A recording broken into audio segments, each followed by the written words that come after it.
By the mid-90s, Hideo Kojima had proven himself to be a valuable member of Konami's game-making team.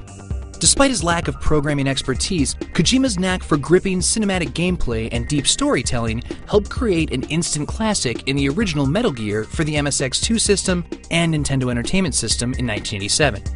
Unfortunately, the game's follow-up, Snake's Revenge, was made without Kojima's involvement and failed to live up to Metal Gear's success. And when Kojima did make a sequel, 1990's critically acclaimed Metal Gear 2 Solid Snake, it went unnoticed by audiences who'd already moved on to the next generation of consoles.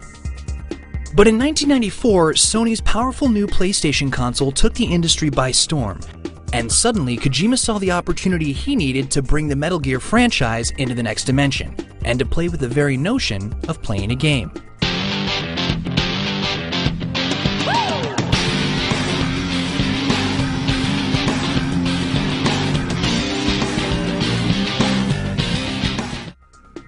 Production on what was to become Metal Gear Solid began in 1995. The name had three meanings, the first relating to the franchise's hero, Solid Snake, and the second inspired by the leap from two-dimensional to three-dimensional visuals.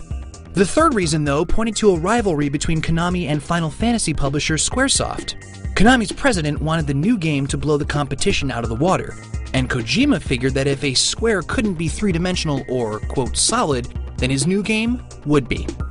In terms of visuals, Metal Gear Solid stayed true to its 8-bit roots, keeping the same classic top-down perspective and two-dimensional gameplay the series' previous games had employed, but with the added oomph of three-dimensional depth and polygonal graphics.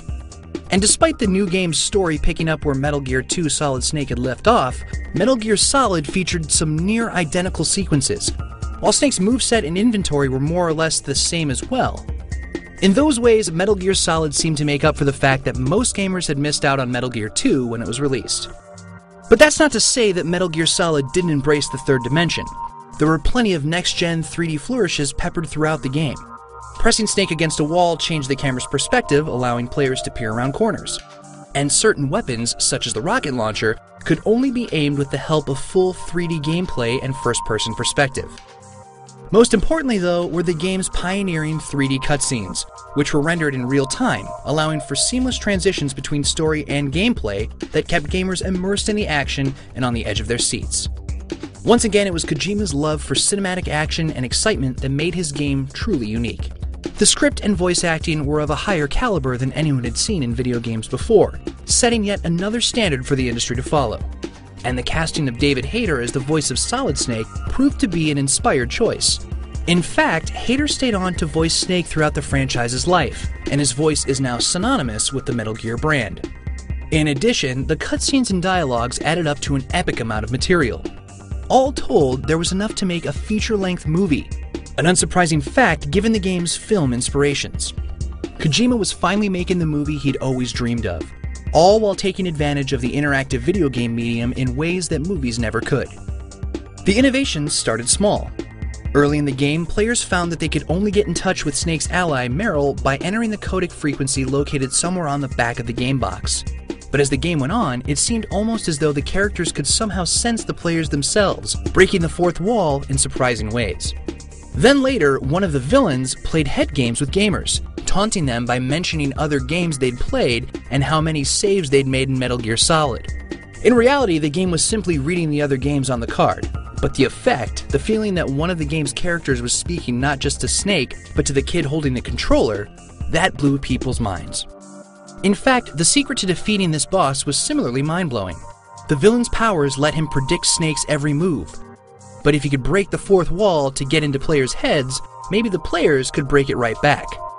The trick was to unplug the controller from the first player port and plug it into the player 2 slot. The move kept him from anticipating Snake's attacks, giving the player the edge. This was unprecedented at the time. Most games stopped at the screen, whereas Kojima's game reached out to players themselves and got them involved in groundbreaking ways like never before. Of course, it's not as though every aspect of Metal Gear Solid was without flaws. The game became famous for its extended conversations between characters that amounted to little more than barely animated faces exchanging long-winded dialogue. The game's finale also suffered from an overabundance of banter, featuring a climactic battle between Solid Snake and the game's mastermind, and protracted codec scenes. But Kojima wasn't interested in what fans wanted, and he didn't care that his bosses and even his own staff thought he was crazy. He was crafting his own game, his own way. In a recent interview with the official PlayStation magazine, Kojima reflected on the process of creating Metal Gear Solid, saying, quote, "It was a very pure experience. I was just making the game I wanted to make. Looking back, there's nothing in particular I want to go back and fix." End quote. And that attitude certainly paid off.